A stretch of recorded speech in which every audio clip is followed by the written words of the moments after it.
Okay, this time we're going to see how we can perform some easy or relatively easy tests for those cases where we have problems with misfires. As we know, misfires are very common problems in cars. So, depending on the number of cylinders in the engine, obviously the ideal is that each of the cylinders has an equal or very similar contribution in terms of power. So, if any of the cylinders has a fault, that's when we're going to have misfires or fire in one of the cylinders. Generally, the symptoms or signs that we're going to see when we have misfires are high fuel consumption, an engine that shakes especially at idle, lack of power or lack of strength. That's the other one. Black smoke from the exhaust.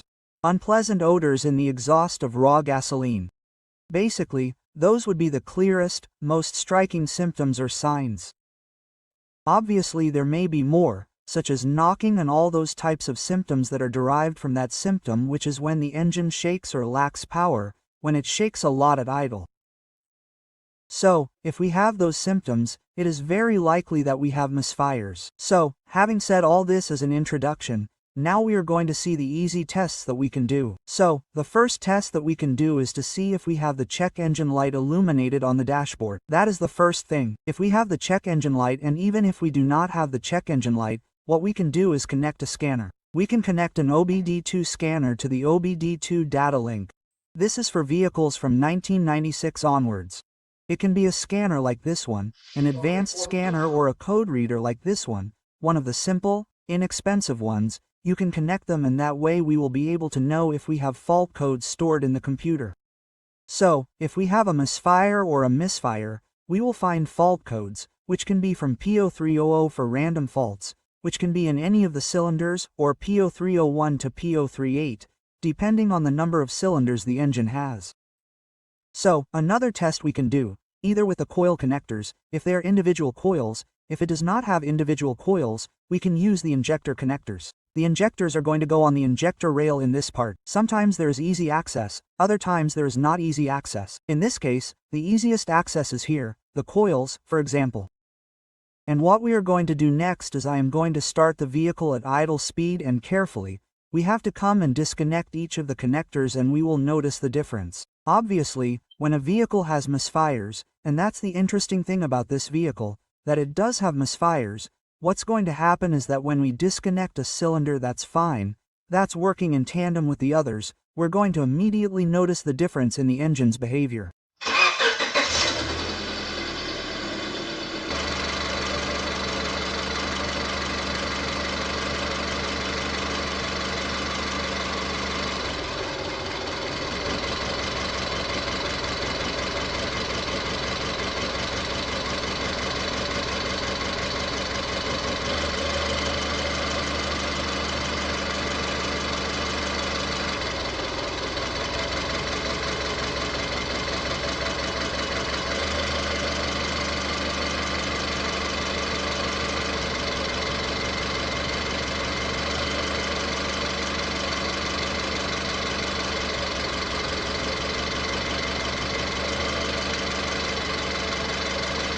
As you can see, that's where we find the fault.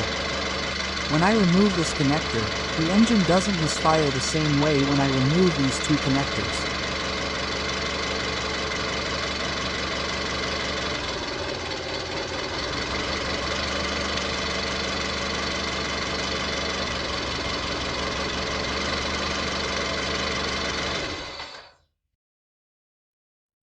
So, as we could see, that's how we can determine where the misfire or misfires are. In this case, we clearly saw that the misfire is in cylinder 3. Now, what can we do to get closer to the fault with this cylinder?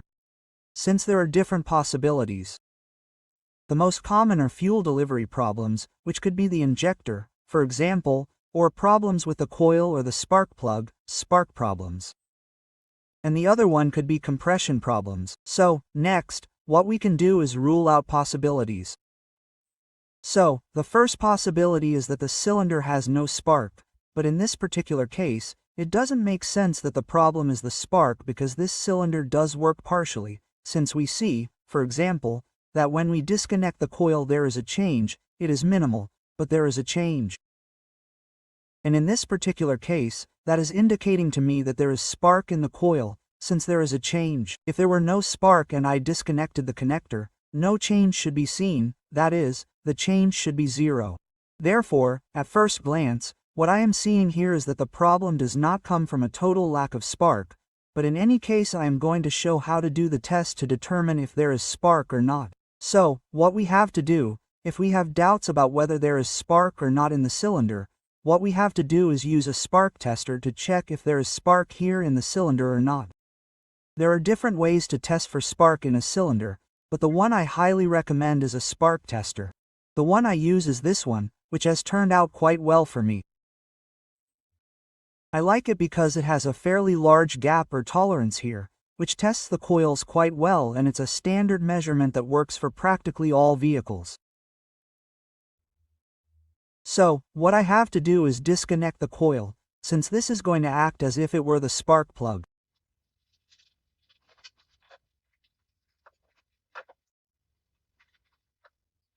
There I connected the spark tester. It has to be connected as if it were the spark plug here to the coil. And we have to connect the spark tester to a good ground. Preferably, it should be connected to a physical ground. I like to use thick cables. I use these cables that are for passing current. So, I connect one cable to the ground, to the place where I know there is a good ground. There it is. That way there is a very good ground connection. So, what I'm going to do next is start the vehicle and check if there is spark or not. If there is spark here, we will definitely see it. As we could clearly see, in this case, this coil is delivering spark correctly. We could see it very clearly, and apart from that, we realized that the vehicle starts very similarly as if the coil were connected, which continues to confirm to me that the cylinder with the problem is this cylinder. So, at this point we are realizing that there is a fault in cylinder 3 and that the problem is not the spark. So, let's move on to the next thing.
Well, what we were able to see here was the test in this case of power balance of the cylinders, but now instead of using the coil connectors, what I used were the injector connectors.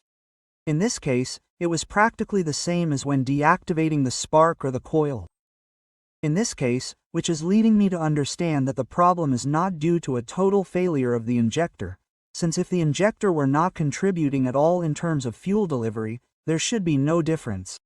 I would have to disconnect and connect the injector and practically nothing would be noticeable, which did not happen. It was noticeable a little, obviously not the same as the other cylinders, but that difference was noticeable a little, just like when I disconnected the ignition coil. So, in this case, the problem doesn't seem to come from the injector or the spark, and therefore, what we have left here is to do the compression test, which is the other, so to speak, simple test that we can do to determine if there are mechanical problems in the engine, which in this case would be the most likely. In the compression test, we are going to use a pressure gauge. Obviously, you have to follow all the instructions for doing the compression test. We have to remove all the coils and all the spark plugs. We have to preferably disable the fuel pump so that there is no delivery of fuel to the cylinders. So, what we are going to do is, obviously, the vehicle has to be at normal operating temperature. So, once we have the engine without coils and without spark plugs, what we have to do is do the compression test in each and every one of the cylinders. If we have a faulty cylinder or one with mechanical problems, the compression readings will be low in one of the cylinders, and we will clearly realize it if we have the specifications of the vehicle in which we are specifically testing. That's fine. And if not, at least we can realize it. There is a significant fault in one of the cylinders. We will notice that one of the cylinders has lower readings than the rest of the cylinders, and that is the cylinder in which we have the problem. In the case of this vehicle, I have already done the compression test as well. And in the case of this vehicle, after doing the compression test, that is where I was able to realize that cylinder number 3 has low compression. Therefore, that is the reason why the cylinder does not have good combustion. It is not contributing the same energy as the rest of the cylinders, since, in this case, having a compression much lower than specified, the air-fuel mixture is not compressed enough. There is compression leak. Therefore, combustion is not of good quality, power is not delivered, and, therefore, we are going to have, as in the case of this vehicle, a chronic misfire. That is, no matter how many injectors are changed, injectors are washed, spark plugs are changed, maintenance is done, no matter what is done, the misfire will always be in this cylinder. So, basically, those are the most common possibilities that we have when there are misfires. In this case, we see it in a real case. And to finish talking about those scenarios like this where we have low compression, the next question would be, what are the possibilities or what are the main causes for which we can have low compression in the cylinders? And for this, there are different possibilities. It could be loss of compression due to loose piston rings. The other cause could be the valves, one or more of the valves that are not closing completely. If it does not close completely, that compression leaks and we do not have good combustion in the cylinder. And the other cause could be the head gasket or cylinder head gasket, which is damaged and is allowing the cylinder compression to leak, either mainly to the water jackets, to the oil passages, or to another of the cylinders that, in this case, would communicate two cylinders, and we would have low compression readings in two cylinders, in this case, cylinders that are close together. Basically, those are the possibilities, so for now I'm going to leave it here. So, that's all for now. Thanks for watching the video. Don't forget to like the video if you liked it or found it useful. That helps me a lot. And that's all for now. Thank you very much and see you next time.